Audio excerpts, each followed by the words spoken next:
అయిపోయే పరిస్థితికి వచ్చింది. ఒక్క ప్రాజెక్ట్ పూర్తి కాలేదు. ఇంకో పక్కన చూస్తే ఉండే ప్రాజెక్టుల్లో గేట్స్ కూడా గ్రీస్ పెట్టలేని పరిస్థితి. కొన్ని ప్రాజెక్టులు మీరు చూస్తే అధ్యక్ష గేట్లు కొట్టుకొని పోతే ఆ గేట్లు కూడా పెట్టలేని పరిస్థితి, ఆ గేట్లు పెట్టడానికి అయ్యే డబ్బులు కూడా ఇవ్వలేని దుస్థితి. అలాంటి భయంకరమైనటువంటి పాలనలో మనం చూసాం. ఇంకొక పక్కన అధ్యక్ష ప్రభుత్వ టెర్రరిజంతో పెట్టుబడులు పరారైపోవడం.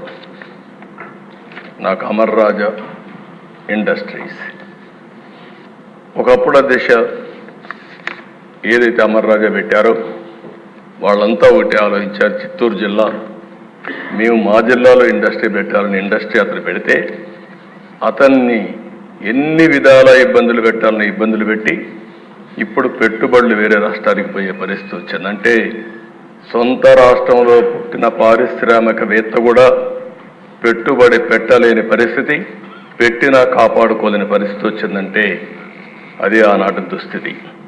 24% నిరుద్యోగం, దేశంలోనే అతిపెద్ద నిరుద్యోగం ఉన్న రాష్ట్రం మన రాష్ట్రం అయ్యే పరిస్థితికి వచ్చింది.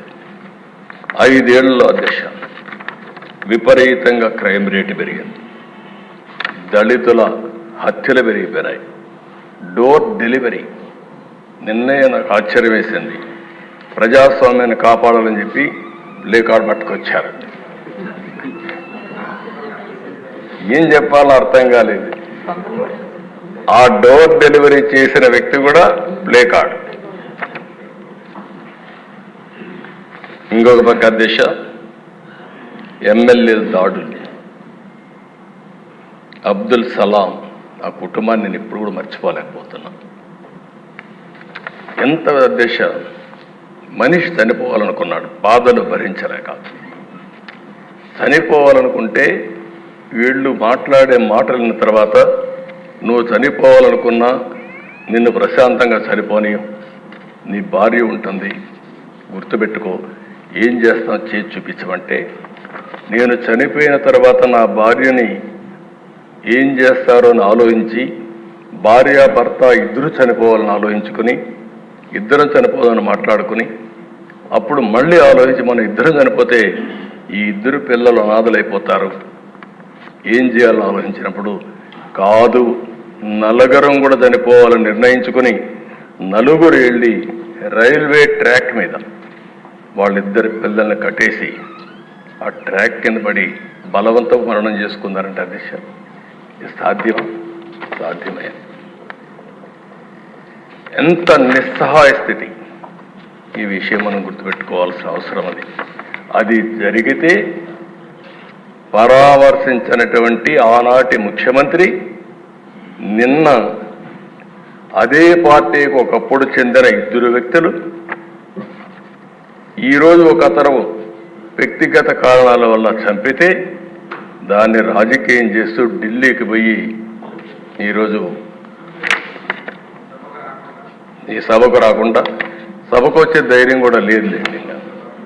అంటే చేసిన పనులు ఏమైనా ఉంటే చెప్పడానికి వస్తారు కానీ అది చేసే పరిస్థితి వచ్చారు. అధ్యక్ష డ్రైవర్ సుబ్రహ్మణ్యం, డాక్టర్ సుధాకర్ ఇప్పటికి కూడా జ్ఞాపకం. అధ్యక్ష సుధాకర్ ఏమడిగాడు?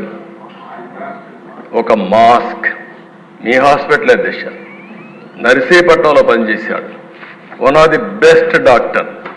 ఒకటే అడిగాడు, నేను ఎంతైనా పనిచేస్తా కానీ కరోనా భయంకరమైన వ్యాధి, ఒకవేళ వస్తే మాకు కూడా ప్రమాదం ఉంటుంది, మాస్క్ ఇవ్వండి, అప్పుడప్పుడు మార్చండి అని ఒక మాస్క్ అడిగిన నేరానికి అహంకారమైన ఈ ప్రభుత్వం వేటాడి పిచ్చివాణి చేసి నడి రోడ్లో చంపేసే పరిస్థితికి వచ్చారు. అది చూస్తే చాలా బాధేస్తుంది అధ్యక్ష. ఒక ఓం ప్రతాప్ వీళ్ళు పెంచిన లిక్కర్ రేట్ల గురించి విమర్శించాడని నెపంతో వాణ్ణి ఏం చేశారు, ఇప్పుడు కూడా దిక్కుదిలిన పరిస్థితి, ఆత్మహత్య కింద క్రియేట్ చేసే పరిస్థితికి వచ్చారు. బాపట్ల అధ్యక్ష ఆ జిల్లాలో 10వ తరగతి ఏడే అనగాన సత్యప్రసాద్ ఉన్నాడు. 10వ తరగతి చదివే బాలుడిపై అమర్నాథ్.